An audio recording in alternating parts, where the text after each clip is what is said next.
तर मित्रांनो, आजचा विषय एकदम खास आहे, कारण आपण आलोय कलिंगडाच्या शेतीत. पण ही शेती पारंपरिक पद्धतीने नसून आधुनिक पद्धतीने केलेली आहे. त्याला म्हणतात ड्रीप इरिगेशन. तर आज आपण बघूया कमी खर्चात आणि कमी पाण्यात कसं आपण कलिंगडाचं जास्तीत जास्त उत्पादन घेऊ शकतो.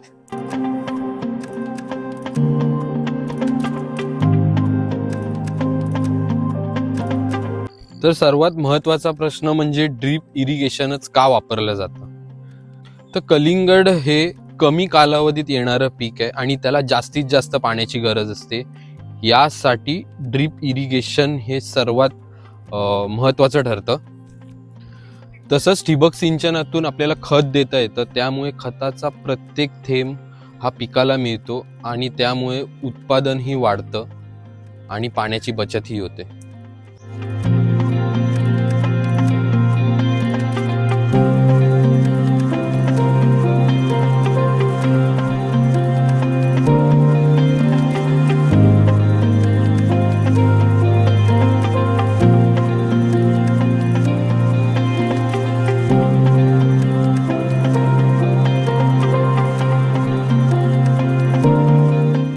पाणी आणि खत योग्य प्रमाणात मिळाल्याने वेलीची वाढ एकसारखी होते, फळांची गुणवत्ता सुधारते आणि उत्पादन 1.5 ते 2 पटीने वाढतं.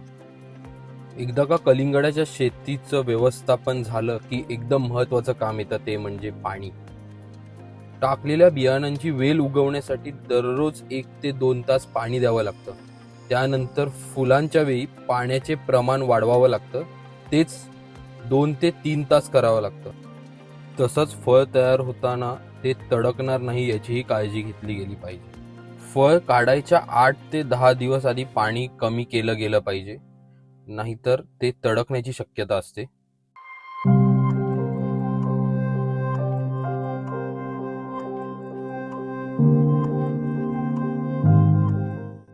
ड्रीप इरिगेशन सोबत मंचिंग ही खूप महत्वाचं आहे, कारण ड्रिपिंगने दिलेल्या पाण्याचं बाष्पीभवन होऊ नये म्हणून आणि आजूबाजूला वेलींच्या गवत वाढू नये म्हणून मंचिंग हा प्रकार खूप महत्त्वाचा ठरतो. पण शेती करायची म्हटली तर नुकसान हे होतच. तर काल रात्रीच गवारेडा इथे आलेला, तर तुम्हाला दाखवतो त्यांनी एंट्री कुठून घेतली आणि त्याने काय काय थोडंच नुकसान केलं, पण ते दाखवतो मी तुम्हाला. तर ही जाळी फाडून त्या गवारेड्याने एंट्री घेतली. गव्या रेड्यासाठी ही जाळी काय, कुंपण घातलं तरी कमीच आहे. एकदम दणकट असतात ते. पायाचे ठसेच बघा किती जोरदार आहेत. आणि त्याने जवळपास 5 ते 6 कलिंगड फोडली आणि वेलींची वाट लावली. तर ही ती कलिंगड त्याने खाल्लेली, अर्धी खाल्ली आहेत. सफेद ते खात नाहीत, फक्त लाल. सकाळचे 5:30 झालेत आणि आजूबाजूला आमच्या कलिंगडाची शेती आहे. तर हे जे ओरडण्याचे आवाज येत आहेत तुम्हाला ऐकवतो.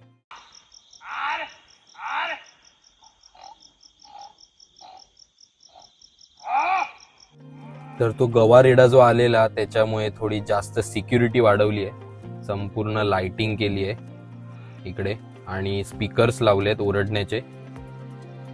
तर मित्रांनो, तुम्ही बघू शकता की ड्रीप इरिगेशनचा वापर करून पाण्याची बचत, खताचा योग्य वापर आणि शेवटी उत्पादनात बंपर वाढ, ही आहे आधुनिक शेतीची ताकद. तुम्ही सुद्धा या तंत्राचा अवलंब करा आणि तुमच्या शेतीत फरक अनुभवा. तुम्ही कोणत्या पद्धतीने कलिंगडाची शेती करता मला कमेंटमध्ये नक्की सांगा. ही होती आपल्या कलिंगडाच्या शेतीतली एक छोटीशी ट्रिप.